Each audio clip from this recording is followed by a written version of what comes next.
तत्कालीन मविया सरकारच्या काळात मुख्यमंत्री वैद्यकीय सहायता निधी कक्ष बंद पडला होता. मात्र मुख्यमंत्रीपदी एकनाथजी शिंदे साहेब विराजमान झाल्यानंतर तात्काळ हा कक्ष सुरू झाला आणि गरजू रुग्णांना मदत मिळू लागली. आरोग्य हा मुख्यमंत्री साहेबांच्या जिव्हाळ्याचा विषय आहे.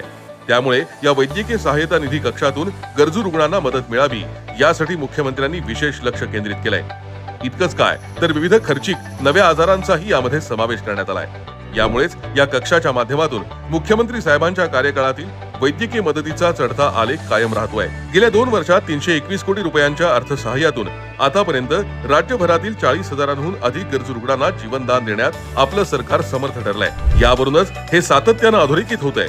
मुख्यमंत्री एकनाथजी शिंदे साहेबांच्या नेतृत्वाखालील मुख्यमंत्री वैद्यकीय सहायता निधी कक्ष रुग्णसेवेत उत्कृष्ट कामगिरी करत आहे आणि हजारो रुग्णांच्या जीवनात निरामय आरोग्याचा प्रकाश आणत आहे.